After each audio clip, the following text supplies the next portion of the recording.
வாழ்க வளமுடன். இன்றைக்கி நாங்கள் சென்னைக்கு போயிருந்தோம். மாட்டு பொண்ணோட அக்கா பையனுக்கு கல்யாணத்துக்கு ஃபங்க்ஷனுக்கு போயிருந்தோம். நேற்றுக்கு தான் வந்தோம். அப்புறம் இன்றைக்கி தான் வீடியோ போட்டிருக்கோம்.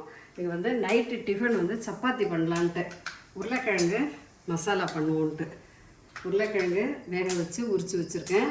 வெங்காயம் நறுக்கி வச்சுருக்கேன். பச்சை மிளகாய், கருவேப்பிலை, உளுத்தம்பருப்பு, கடலைப்பருப்பு, இந்த கடுகு போட்டு வெடிச்செடுத்து இந்த கடலைப்பருப்பு போடணும். கடலைப்பருப்பு, உளுத்தம்பருப்பு ரெண்டும் போட்டுக்கணும். ரெண்டு நல்லா சவந்து வந்தவுடனே வெங்காயம் போட்டு நல்லா வதக்கணும். வெங்காயம் போட்டு வதக்கிட்டு மஞ்சப்பொடி கொஞ்சம் போட்டுக்கணும். போட்டு கொஞ்சம் ஜலம் விட்டோம்னாக்கா நல்லா அது வெங்காயம் வெந்து போயிடும். வெந்த உடனே உருளைக்கிழங்கு போட்டு கொஞ்சம் கடலை மாவு கரைச்சி விட்டு இறக்க வேண்டியது தான். சப்பாத்திக்கு மாவு பிசைஞ்சு வச்சுருக்கோம்.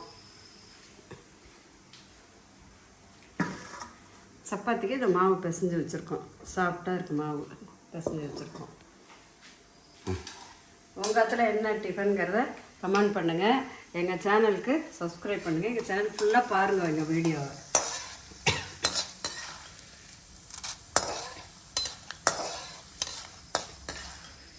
இந்த கடலைப்பருப்பு, உளுத்தம்பருப்பு நல்லா சவக்க வறுத்தாச்சு.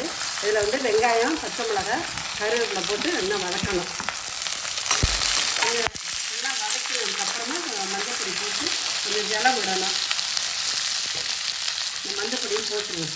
இந்த எண்ணெயிலேயே மஞ்சப்பொடி போட்டால் தான் அந்த வாசனை போகும். இல்லைன்னா மஞ்சப்பொடி வாசனை வரும்.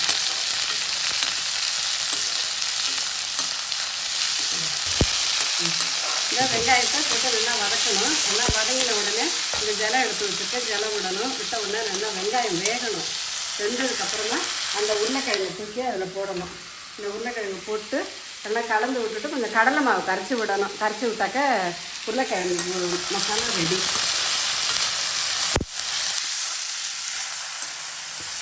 இதோ ஜலம் விடுறேன். இந்த வெங்காயம் நல்லா வேகணும். வெங்காயம் வெந்ததுக்கப்புறம் இந்த உருளைக்கிழங்கு எடுத்து அதில் போடணும். ஒரு 10 நிமிஷம் வெந்ததுனாக்கா வெங்காயம் வெந்து போயிடும். நான் வதக்கியிருக்கோம், அதனால் சீக்கிரமாகவே வெந்து போயிடும். சீக்கிரமாகவே வெந்துடும். வெங்காயம் என்ன வெந்துடுத்து இதில் இந்த உருளைக்கிழங்கு ஆட் பண்ணுறேன். உருளைக்கிழங்கு போட்டு அதுக்கு தேவையான அளவு உப்பு போட்டுக்கணும்.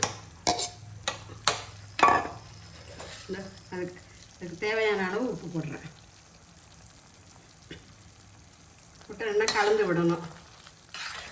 ஒரு 2 கொதி வெந்தவுடனே கொஞ்சம் கடலை மாவு எடுத்து வச்சுருக்கேன். கடலை மாவு கரைச்சி விடணும். கடலை மாவு எடுத்து வச்சுருக்கேன். ஒரு 2 ஸ்பூன் கடலை மாவு போட்டு கரைச்சி அதில் விட்டோன்னா நல்லா திக்காகிடும், சேர்ந்த மாதிரி ஆகிடும். அதுக்காக தான் கடலை மாவு விடுறது. இந்த ஜலம் விட்டு கரைச்சி வச்சுக்கணும். கடலை மாவு விட்டோன்னா கொஞ்சம் சேர்ந்த மாதிரி இருக்கும். அதுக்காக தான் வெங்காயம், உருளைக்கிழங்கு ரெண்டும் போட்டிருக்கேன். அது ரெண்டும் சேர்ந்து வெந்த உடனே உப்பும் போட்டிருக்கேன். வெந்த உடனே கொஞ்சம் கடலை மாவு கரைச்சி வச்சுருக்கேன். இதை விட்டு கொஞ்சம் ஒரு கொதி வந்தவுடனே இறக்க வேண்டியது தான். அவ்வளோதான், மசாலா ரெடி.